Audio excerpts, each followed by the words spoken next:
कार्यकारिणी के 30वां बैठक है कल यहीं अग्रसेन भवन के हॉल में होगा। इसमें हमारे देश के जो हमारी कार्यकारिणी के जो टीम है पूरे इंडिया से युवा वर्ग, महिला वर्ग का मेन बॉडी रहेगा। उसके साथ ही जो हमारे समाज में वरिष्ठ लोग हैं, पॉलिटिशियन, ब्यूरोक्रेट, बिजनेसमैन, उनको भी बुलाया गया है। मकसद हम लोगों का ये है कि अखिल भारतीय चौरसिया महासभा के बैनर पे एक हम लोगों ने ट्रस्ट बनाया है, चौरसिया फाउंडेशन ट्रस्ट। उस ट्रस्ट के अंतर्गत हम लोग एक बॉयज हॉस्टल बना रहे हैं।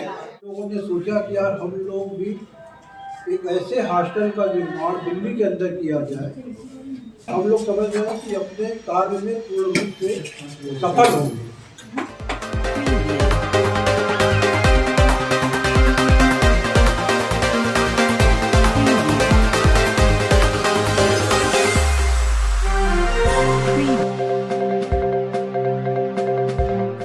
नमस्कार, स्वागत है आपका। आप देखना शुरू कर चुके हैं इन्फोपोस्ट न्यूज।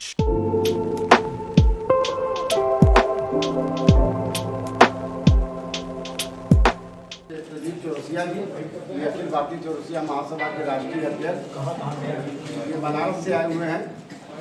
बाकी जो सारे लोग जानते हैं, यहाँ हमारे राष्ट्रीय प्रभारी CM चौरसिया जी नोएडा से, उनके बगल में डॉक्टर अजय चौरसिया जो वाराणसी से आए हुए हैं, हमारे अखिल भारतीय चौरसिया महासभा के प्रदेश अध्यक्ष है। हमारे बगल में बबलू भैया अवधेश जी, वो भी नोएडा से है, वो भी हमारे अखिल भारतीय चौरसिया महासभा के उपाध्यक्ष हैं भैया, उपाध्यक्ष। बगल में रत्ना चौरसिया जी जो हमारी अखिल भारतीय चौरसिया महासभा का महिला विंग है, उसकी राष्ट्रीय प्रभारी हैं। हमारे साथ में ये दिलीप चौरसिया जी, निवास तो वैसे इनका हावड़ा में है लेकिन रहते हैं गाजियाबाद में, हमारा राष्ट्रीय कोषाध्यक्ष दिलीप चौरसिया जी। बगल में हमारे अखिल भारतीय चौरसिया महासभा के वरिष्ठ उपाध्यक्ष राजेश चौरसिया जी जो हमारे बक्सर से हैं, और उनके बगल में अखिल भारतीय चौरसिया महासभा की महिला विंग की राष्ट्रीय कार्यकारी अध्यक्ष रचना चौरसिया जी। बताओ क्या है? बताएंगे रचना जी खड़ा हो जाओ जरा 2 मिनट। रचना जी 2 मिनट। रचना जी इंडिया की पहली Asian taekwondo champion gold medalist है।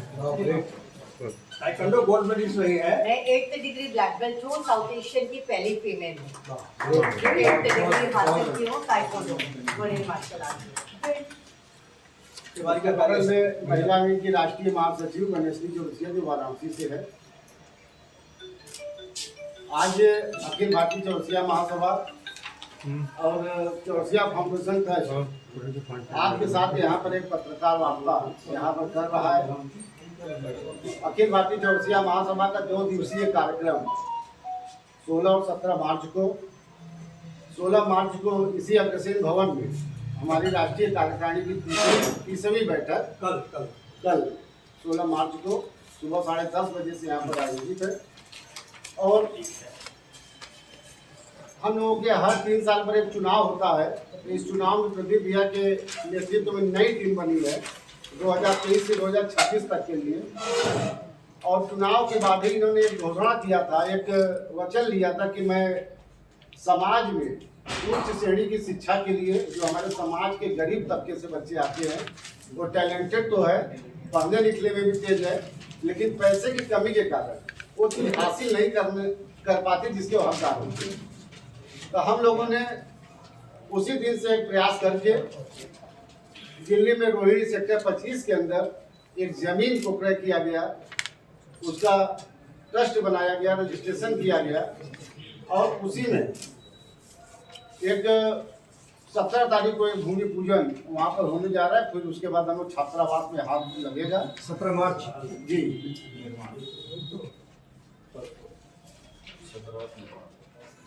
बाकी उसके बाद की सारी जो बातें हमारे हम चाहते हैं कि हमारे राष्ट्रीय अध्यक्ष और राष्ट्रीय प्रभारी महोदय बताएंगे आप लोगों को। महासभा के बारे में हमारे TN चौरसिया जी, कि हमारी महासभा कितनी पुरानी है, कब से और कैसा कार्य करता है, मैं अनुरोध करता हूँ माननीय TN चौरसिया जी। हमारा अखिल भारत चौरसिया महासभा 1965 में रजिस्टर्ड हो गया था कोलकाता में, यानी कि आज से 53 साल पहले तब की बनी हुई है। उनसे पूर्व मैं महासचिव था 12 साल। हमारे महासभा जो है ऑल इंडिया में कम से कम 12-14 स्टेट में हमारा एग्जिस्टेंस है। वहाँ के स्टेट प्रभारी जैसे आप डॉक्टर साहब उत्तर प्रदेश के, वैसे हर जगह का है, कल लोग आएंगे। तो 15 राज्यों में हमारी महिला, युवा और मेन विंग, यानी हम लोग मेन विंग के हैं, फिर यूथ विंग है, फिर महिला विंग है, तीनों कार्य कर रही है समाज को, संगठन को एकत्रित करने के लिए। उसमें हम लोग वेलफेयर का काम भी करते हैं, गरीब बच्चों को शादियाँ भी कराते हैं, शिक्षा के लिए भी करते हैं। जो एक्सीडेंटल होता है, कोई प्रॉब्लम आती है, उसको भी कोशिश करते हैं कि हम लोग समाज के द्वारा उनको मदद करें। कि पहली बार जो हम लोगों ने बहुत दिनों से प्लान था कि दिल्ली में हमारा कोई ऑफिस वगैरह नहीं था, एजुकेशनल हब तो हमारा बनारस में है, पटना में और जगह है ही है, जबलपुर, इंदौर, सब जगह है। पर दिल्ली में जो IAS, IPS, IIT की तैयारी के बच्चे दिल्ली ही आते हैं। जो मेरिटोरियस बच्चे हैं, इनके पेरेंट्स गिरवी रख के, प्रॉपर्टी बेच के बच्चों को भेजते हैं, और फिर भी मतलब 10% आते हैं, बाकी 90% नहीं आ पाते। उसको देखते हुए हम लोगों ने, क्योंकि दिल्ली में एक PG में 15-20 हज़ार महीने खर्चा होता है, जो आम आदमी नहीं कर पाता। तो उसी के लिए हम लोग ये परिकल्पना थी हम लोगों की कि दिल्ली में हमारा भवन हो, पर्टिकुलरली कॉम्पिटेटिव परीक्षा के, रेगुलर कोर्स के लिए नहीं है, ओनली कॉम्पिटेटिव परीक्षा जो देते हैं, जिसकी तैयारी करते हैं बच्चे आके, मुखर्जी नगर, राजेंद्र नगर, जो भी आते हैं बच्चे, उनके लिए। तो एक परिकल्पना हमारी थी कि इसमें दिल्ली में इसको बनाया जाए, जो हमारे अध्यक्ष जी के आने से शुरुआत हुआ। और अखिल भारतीय चौरसिया महासभा का हम लोग क्या करते हैं कि हर साल में 3 बार 4 बार अलग अलग जोन में बैठक करते हैं। कभी इंदौर में हो रहा है, कभी कोलकाता होता है, कभी बनारस होता है, कभी पटना होता है, ऐसा करके अलग पूरे देश में हम लोग, तो वहाँ के लोगों को हम लोग यूनाइट करते हैं पूरे इंडिया में। मकसद यही है कि हमारे समाज के लोग जैसे बाहर नौकरी कर रहे हैं, सब कर रहे हैं, शादी ब्याह ढूंढते हैं, तो उसमें फिर उनको याद आता है भैया बच्चे कहाँ मिलेंगे बेटी के बेटे की शादी के लिए, तो उसमें काफ़ी मदद मिलता है। मैगजीन हमारी निकलती है, उसमें भी काफ़ी डाटा होता है। तो ये सब समाज के हित के लिए ही हम लोग कार्य कर रहे हैं। अब समझ सकते 50 साल पहले या 52 साल पहले जिन्होंने परिकल्पना की होगी कोलकाता में, पहले आपका बिजनेस सब कोलकाता हुआ करता था, आज 50 साल पहले, अब तो दिल्ली आ गया। पर पर्टिकुलरली यूपी और बिहार के उधर का पूर्वी जो एरिया है, वहाँ में लोग कोलकाता बिजनेस करते थे, अब दिल्ली डाइवर्स हो गए। वैसे तो पूरे इंडिया में हम लोग फैले हुए हैं।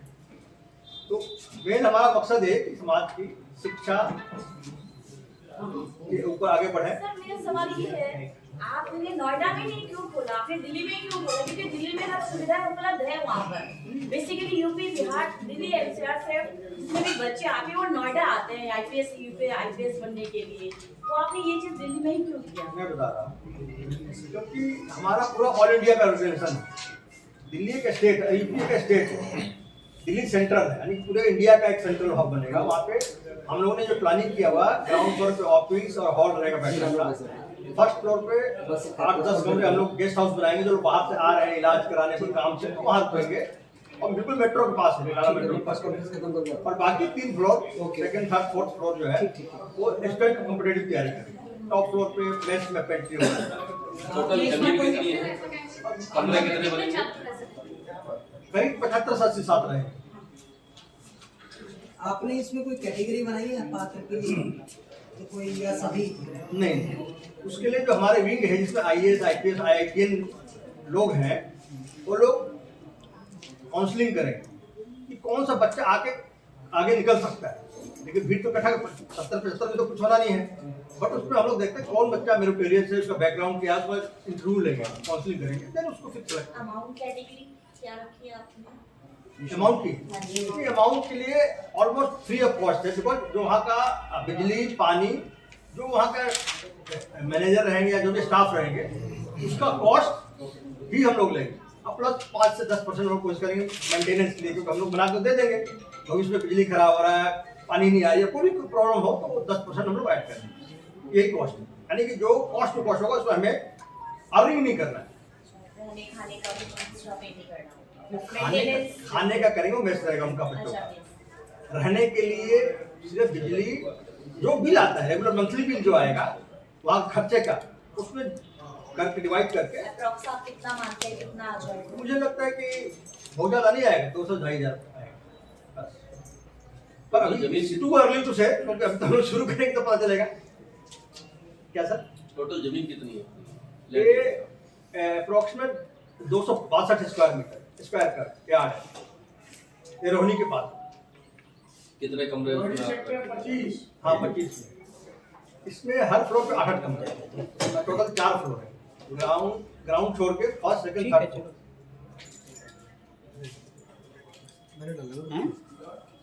टोटल कितने बच्चों के लिए? अप्रोक्सीमेट 75 से 80 बच्चे।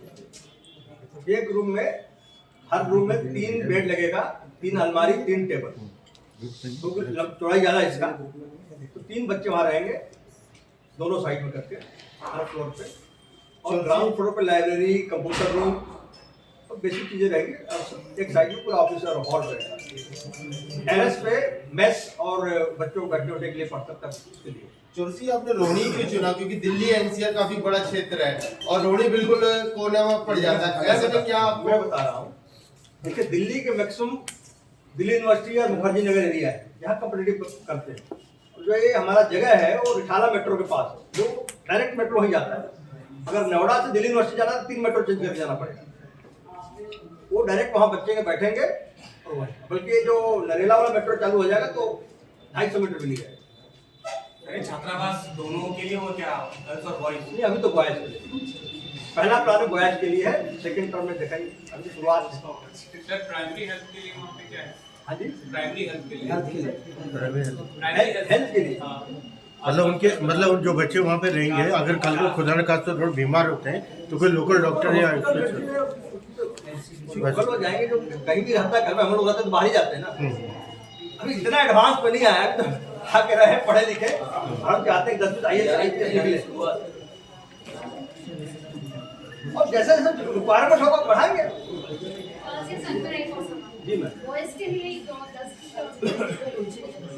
आपका हम लोगों ने रखा हुआ है लक्ष्य, दिखा दिया लक्ष्य देख रही आप, टारगेट लिखा हुआ ना, फर्स्ट टारगेट है, सेकंड लक्ष्य है कि हम गर्ल्स के बनाएं। देखिए, हमने ये पूरे भारतवर्ष के में कई राज्यों में अपने समाज का जमीन कई जगह पे है, लेकिन सही मायने में क्योंकि कई कोई चीज़ बनवाने में एक पैसा भी खर्च होता है। ये भी प्रोजेक्ट जो हम करने जा रही है लगभग 4.5 से 5 करोड़ का प्रोजेक्ट, लैंड छोड़, तो एक खर्च भी होता है। लेकिन कई जगह से लोग जमीन रखने के बावजूद ये कार्य कर नहीं पा रहे। लेकिन आज हमारे अध्यक्ष महोदय ने इसका फैसला लिया और अपने प्रथम कार्यकारिणी की बैठक जो बनारस के अंदर 15 अगस्त को हुआ था, तो उसी दिन रिजल्ट जब सामने आया, लोगों में उत्साह देखा गया, लोगों ने बढ़ चढ़कर योगदान देने की बातें कही और अच्छा खासा अमाउंट उतरा, तब एक हिम्मत आगे बढ़ी और जैसे लगा कि नहीं, समाज के हर तबके में दर्द है इस बात का कि मेरे बच्चे आगे बढ़े। इसलिए ये कदम हम लोग बहुत जल्दी, और हम लोग का ये प्रोग्रामिंग भी है कि 2025 के भी 2024 तो ये अप्रैल हो गया, 25 के मतलब हर टाइम तक हम लोग मिडिल सेशन तक इसको हम लोग बनवा कर देते हैं। बाकी हम चाहते हैं कि हमारे राष्ट्रीय अध्यक्ष महोदय यहाँ बैठे हैं, अपनी बातों को रखते हैं। फ्यूचर प्लानिंग में बताएंगे लड़कियों को बनाना है या ओल्ड एज वालों को बनाना है, नहीं है कि समाज के लिए होते रह जाएगा। पर्टिकुलर तो अभी हमारे लिए हाँ, पैसा वही लोग दे रहे हैं ना, पैसा वही लोग दे रहे हैं। फंड भी यही कह के ले रहे हैं भैया आने वाली पीढ़ी के लिए। शुरुआत है, पटना में हमारे हैं, बहुत अच्छा चलता है, और सारे क्लासेस के लिए एक पर्टिकुलर कॉम्पिटेटिव तैयारी कर रहे हैं। सर बच्चों का चुनाव कैसे किया जाए?